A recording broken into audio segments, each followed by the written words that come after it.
Good morning, YouTubers. I believe it's August 14th, Monday. So here's what happened. Drank a couple of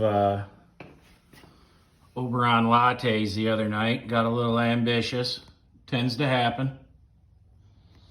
And got the hoist out and took the motor off the stand. And then yesterday we fit it in. And it fits real nice. Steering linkage, brake booster, all out of the way. It does have to move back, and I got plenty of room between there and the firewall. Now, obviously you see no transmission. So I do not know how the transmission is going to fit in there yet, but I just went up and got the grill shell and radiator, stock radiator, and kind of put it over the holes there, and it's less than a ½ inch, but it does fit. It fits as it sits right now if we were to use a stock radiator. Obviously we're not using a stock radiator. So I do have to research on what radiator it is I am going to use, and if it's going to stick out towards the engine any further than what what the original 32 Ford radiator does. The other thing that was interesting is that the cross member itself is on a slight angle downward. I'm trying to line that up. You can kind of see. So the cross member is actually pointed down towards the rear of the car. I know the LS sits naturally kind of nose high. So this might pose a problem once we do get the transmission on and get it back there on the cross member. I can't really give you a good shot of that from here. But actually get it on the cross member.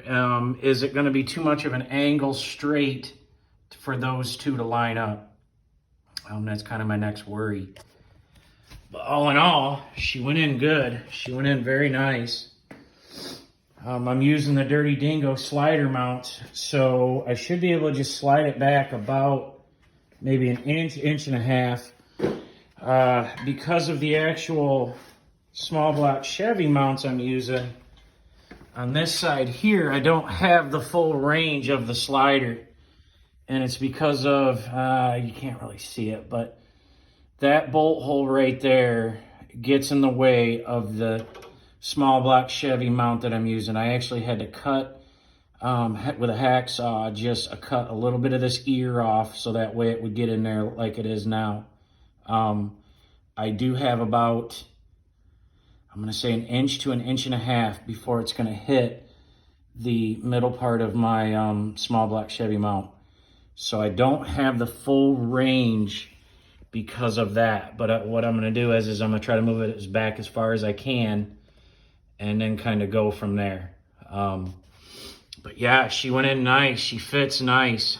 Truth be told, probably fits better than the small block Chevy does, to be honest with you. So, quick little update on what happened over the weekend. Nothing's really tight. Nothing's really set in stone. Nothing's really, roadworthy, obviously. But heads are just sitting on there for, to see if they, clearance issues. Obviously, the shifter linkage is makeshift as it was.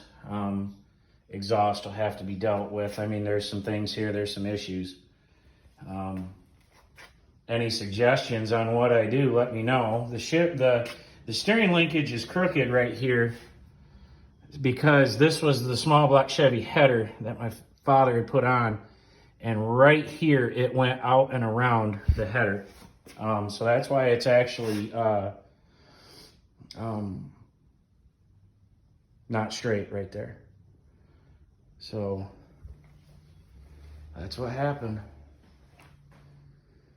Drink a couple of Oberon lattes, and next thing you know, fucking 5'3" and a 32 Ford.